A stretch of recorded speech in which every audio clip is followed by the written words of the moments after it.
এটি আমার বাগানের কালাপাতি সবেদা, বাম্পার ফলন হয়েছে। বেডের উপর গাছটি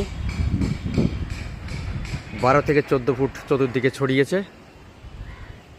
সব জায়গায় সমানভাবে ফল হয়েছে। সাইজগুলো ভীষণ বড়। সব একসঙ্গে দেখাতে পারছি না। এপাশে রয়েছে ল্যাংচা সবেদা। এই হচ্ছে গাছ। এই একটা প্রশান,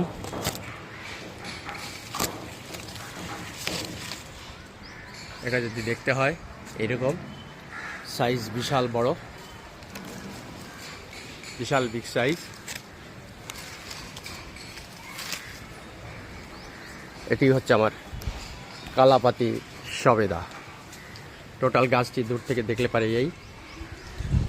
ওপাশে আরেকটি, ওটাই ল্যাংচা সবেদা।